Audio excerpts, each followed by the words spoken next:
Why should the black man in America concern himself, since we've been away from the African continent for 400 years, 300 or 400 years? Why should we concern ourselves? What impact does what happened to them have upon us? Number one, first you have to realize that up until 1959, Africa was dominated by the colonial powers, and by the colonial powers of Europe having complete control over Africa, they projected the image of Africa negatively. They projected Africa always in a negative light.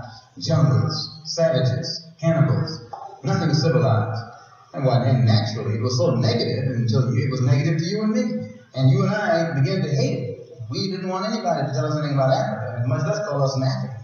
And in hating Africa and hating the African, we ended up even hating ourselves without even realizing it. Because you can't hate the roots of a tree and not hate the tree. You can't hate your origin and not end up hating yourself.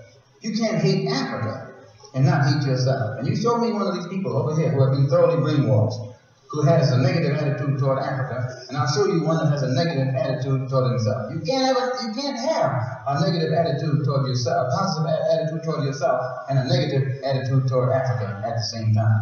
To the same degree that your attitude, that your understanding of an attitude toward Africa becomes positive, you'll find that your understanding of and your attitude toward yourself will also become positive. And this is what the white man knows.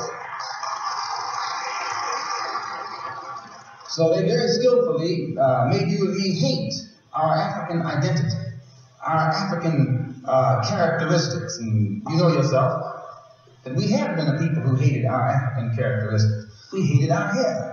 We hated the shape of our nose. We wanted one of those long dog-like noses, you know.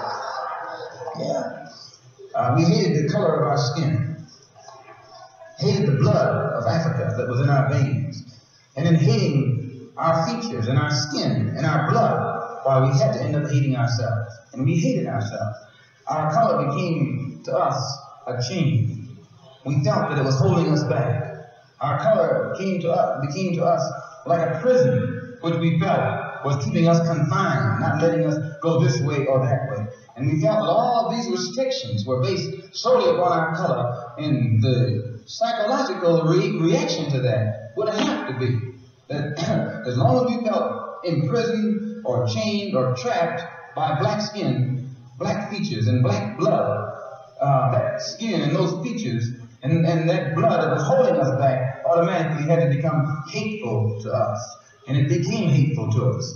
It made us feel inferior. It made us feel inadequate. It made us feel helpless. And when we fell victim to this feeling of inadequacy or inferiority or helplessness, we turned to somebody else to show us the way. We didn't have confidence in another black man to show us the way, or black people to show us the way. In those days, we didn't. We didn't think a black man could do anything but play some horn, you know, some sound, and make you happy with some songs. And in that way, but in serious things, where our food, clothing, and shelter was concerned, and our education was concerned, we turned to the man. We never thought in terms of bringing these things into existence for ourselves. We never thought in terms of doing things for ourselves because we felt helpless. And what made us feel helpless was our hatred for ourselves. One of the things that made the black Muslim movement grow was its emphasis upon things African. This was the secret to the growth of the black Muslim movement. African blood, African origin, African culture, African ties. And you'd be surprised. We discovered that deep within the subconscious of the black man in this country, he's still more African than he is American.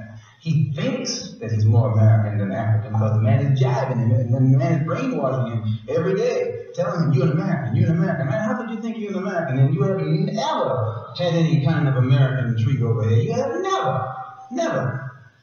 10 men can be sitting at a table, eating, you know, dining. And I can come and sit down where they're dining. They're dining.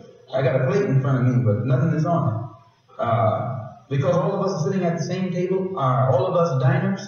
I'm not a diner until you let me dine. Then I become a diner. Just being at the table with others who are dining doesn't make me a diner. And this is what you got to get in your head here in this country. Just because you're in this country doesn't make you an American. And no, you got to go farther than that before you can become an American. You got to enjoy the fruits of Americanism. And haven't enjoyed those fruits. You've enjoyed the thorns. You've enjoyed the thistles, but you have not enjoyed the fruits. No, sir. So I point these things out, brothers and sisters, so that you and I will know the importance in 1965 of being in complete unity with each other, harmony with each other, and not letting the man maneuver us into fighting one another. I say that again that I'm not a racist. I don't believe in any form of segregation or anything like that. I'm for the brotherhood of everybody, but I don't believe in enforcing brotherhood upon people who don't want it. As long as we practice brotherhood among ourselves, and then others who want to practice brotherhood with us, we practice it with them also. We'll work for that. But I don't think that we should run around trying to love somebody who doesn't love us. Thank you.